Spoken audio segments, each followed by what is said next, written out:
What's going on, guys? It's Greg here, aka NYPrepper.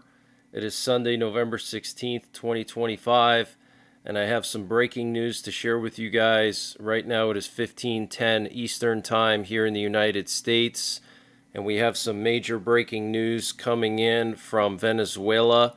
So what you're looking at here is a picture of the U.S.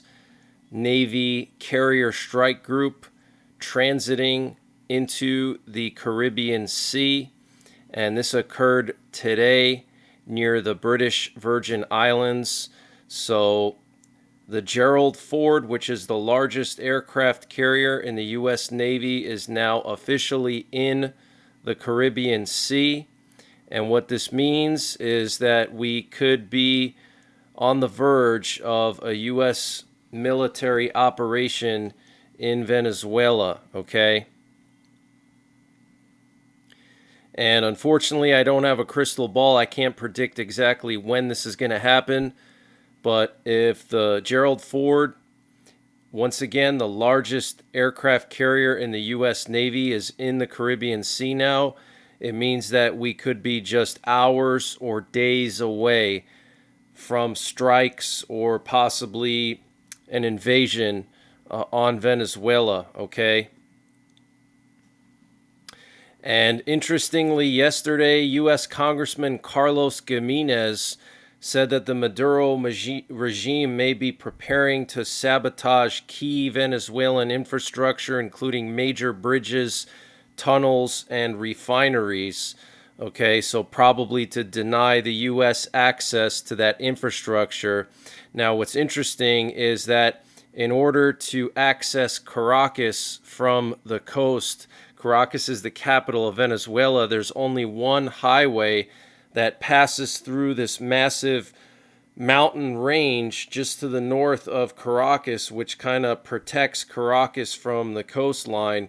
And this mountain range, or it's like a giant ridge, goes over 8,000 feet. So the only way for U.S. forces to get into the capital, if we're talking about conventional forces, is to either cross that 8,000-foot mountain or go through this mountain pass.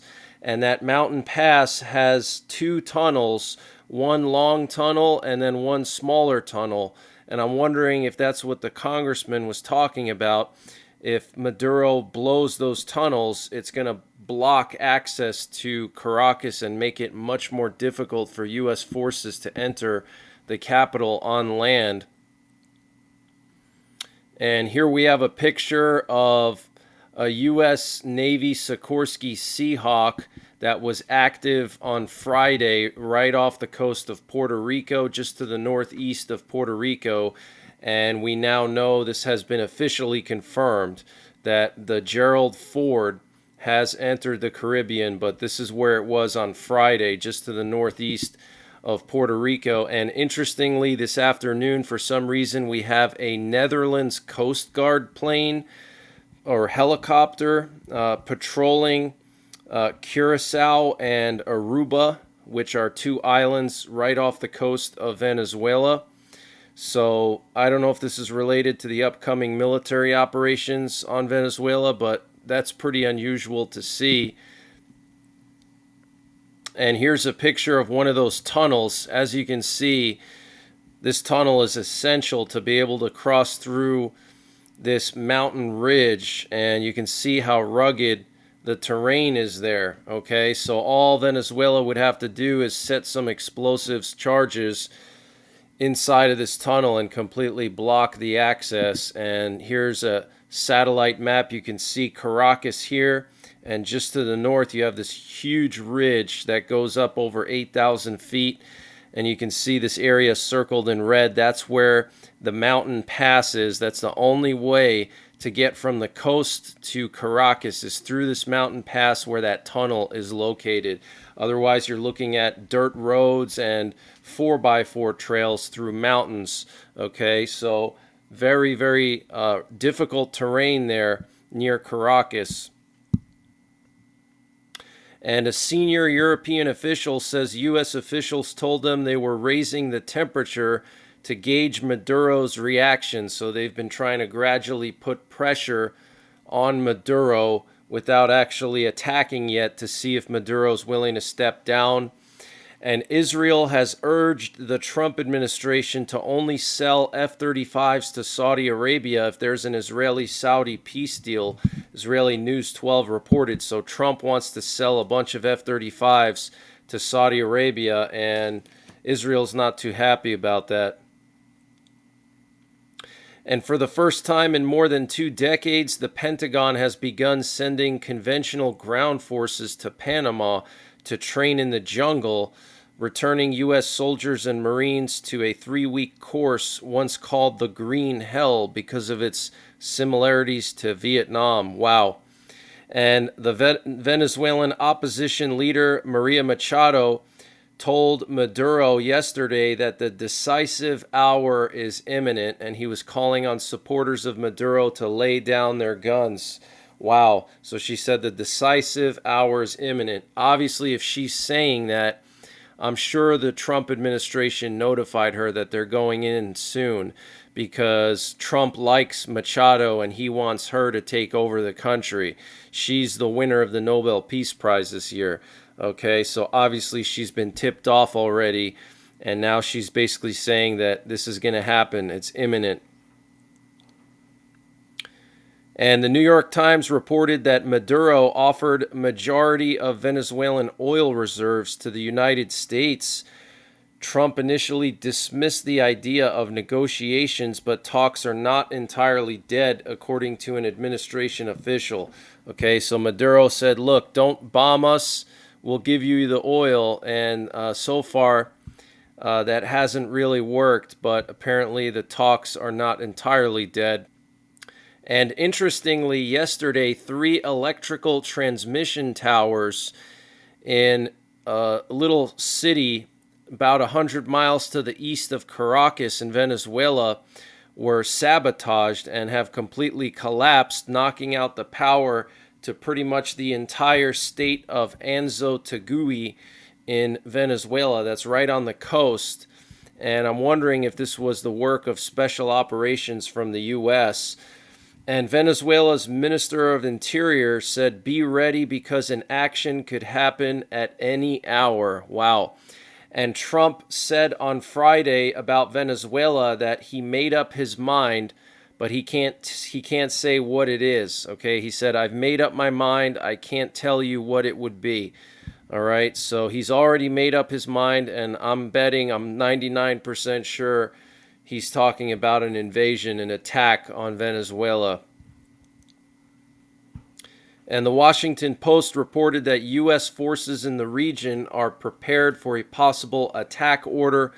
Also, a wide range of options were presented to Trump regarding Venezuela this past week. And I'm hearing that basically every single day this past week, Trump met with top military officials, including Hegseth and Rubio, to discuss Venezuela, okay?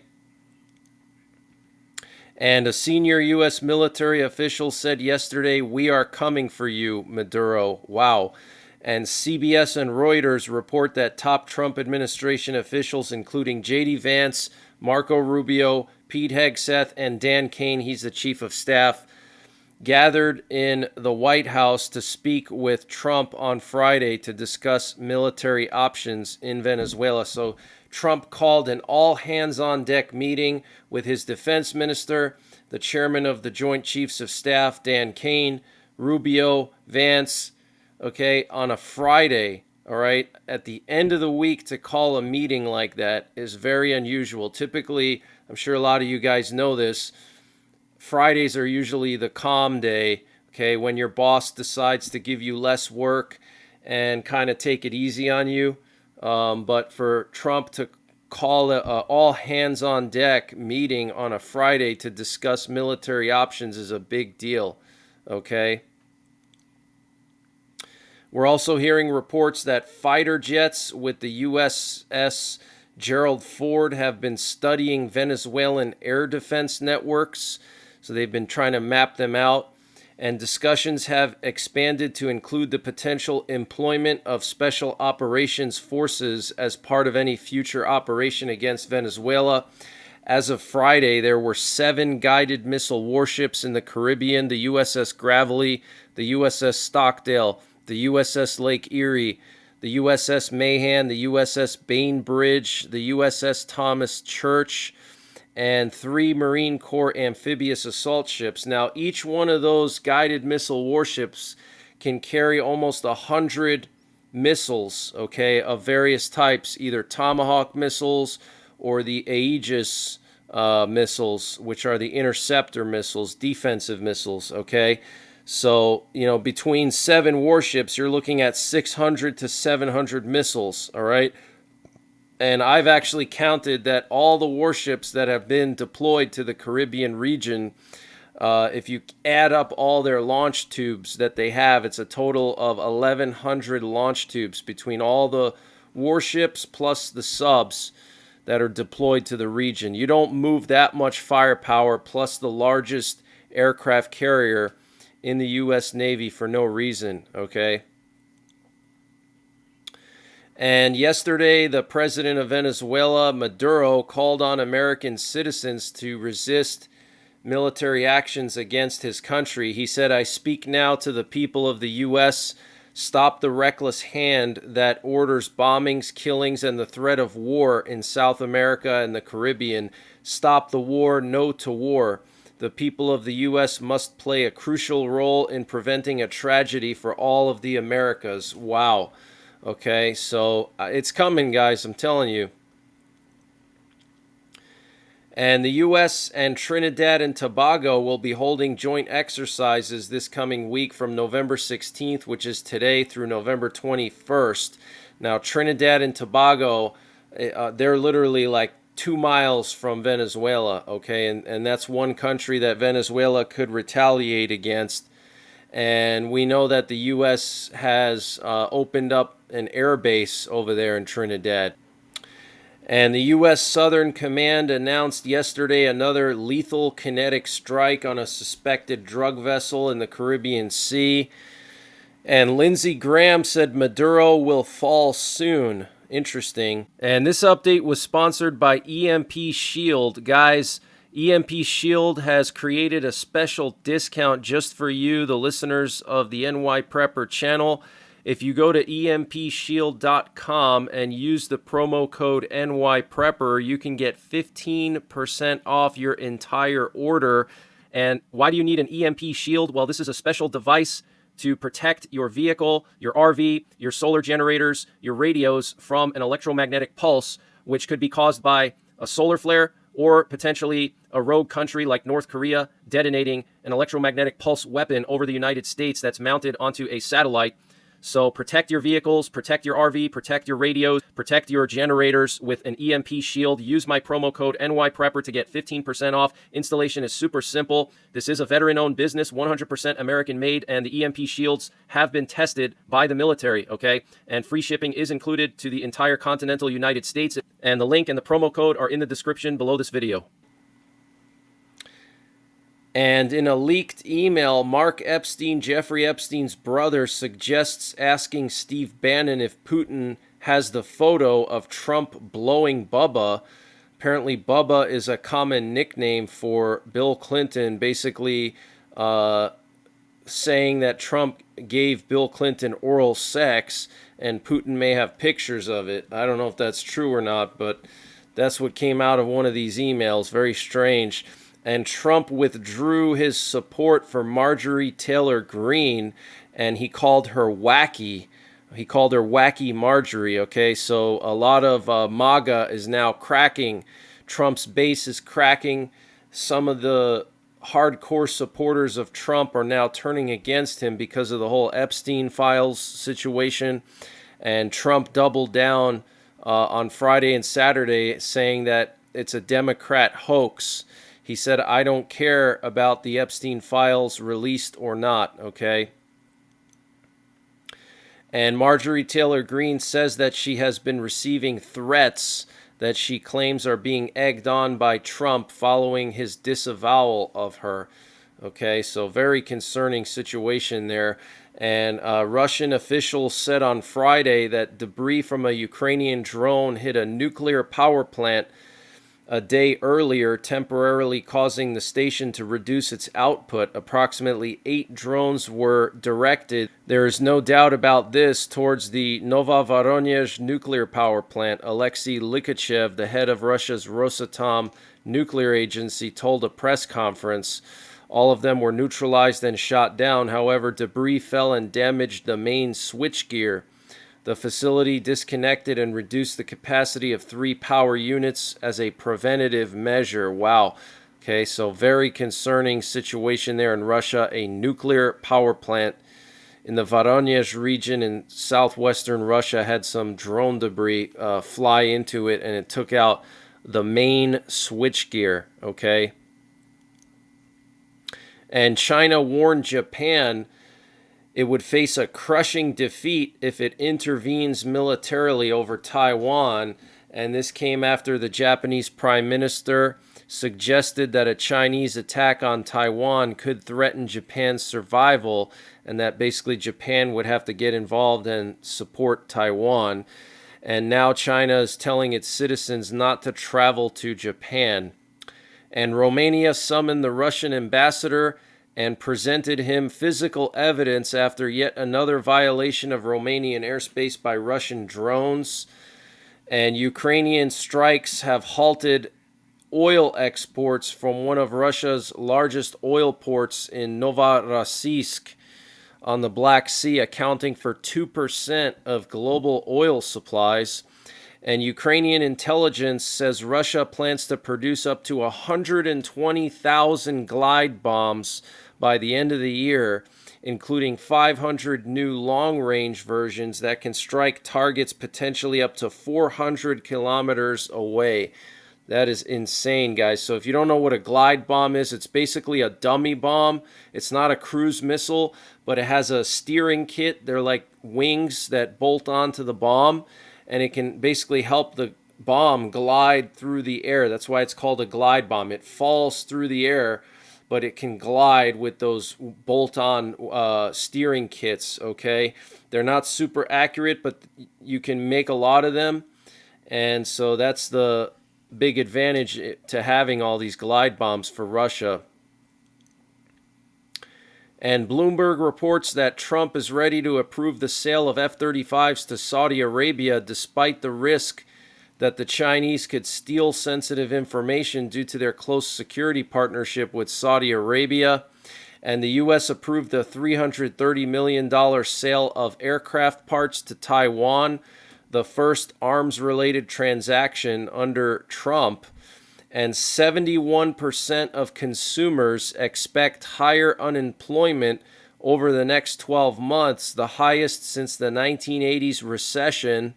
And U.S. federal debt has crossed $38 trillion, jumping by over $1 trillion in just the last 2.5 months. And the interest expense on U.S. national debt has hit a record $1.24 trillion in the past 12 months, more than double in 4 years, and now higher than U.S. defense spending. Okay, so we're literally paying over $1 trillion a year just in interest, okay? And a record 32% of all U.S. household wealth is now held by Americans aged 70 and above. So what does that mean? That means that young people are not getting paid enough. They have a lot of debt. They can't afford to buy a home, or they have to take out a ridiculous mortgage, and houses are ridiculously expensive. Vehicles are ridiculously expensive. And, you know, between, let's say, a mortgage on a 2,000 square foot house, plus, you know, car payments on a relatively new car, you know, you're talking about $2,000 to $3,000 a month just in debt payments, okay?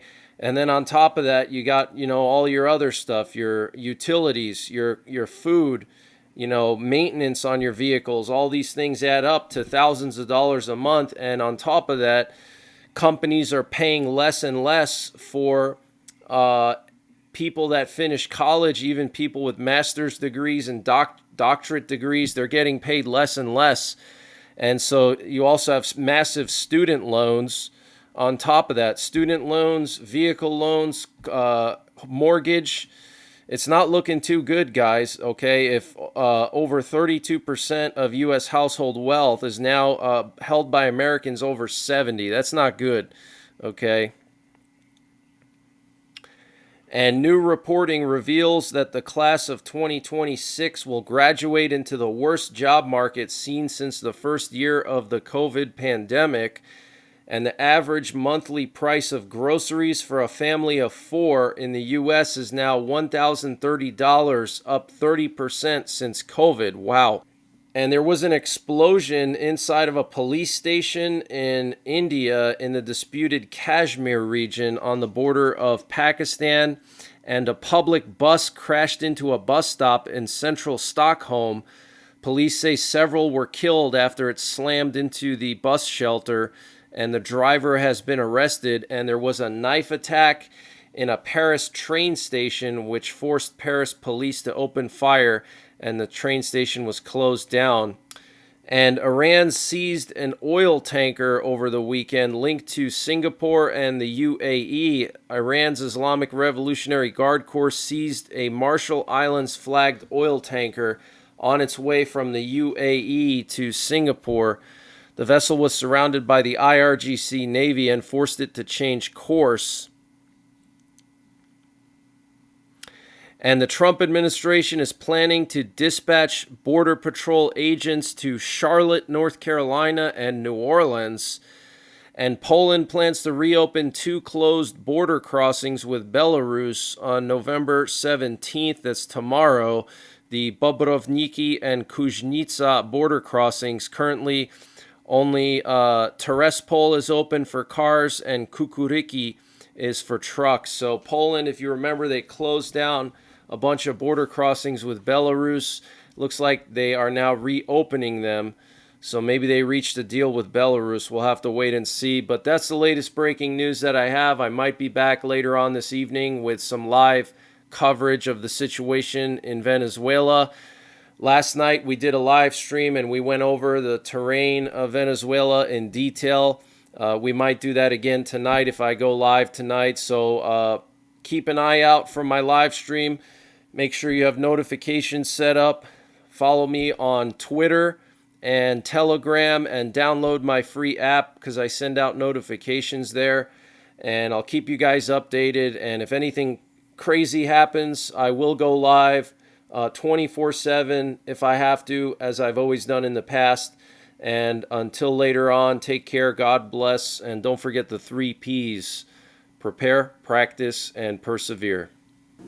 And before I continue with the breaking news, I wanted to mention the sponsor for this update, which is NYPrepper Supply. Guys, NYPrepper Supply is doing a massive sale on their 3-month emergency food supply. And to get the deal, you got to use my link. It's in the description below this video. It's preparewithNYPrepper.com. So they're selling their 3-month emergency food kit at 30% off. Plus, they're going to throw in an additional month of food. So that's 4 months of food.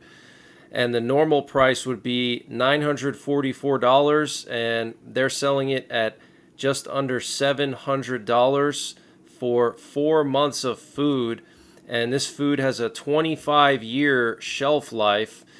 And it's all packed into rugged, watertight buckets that don't take up a lot of space in your home.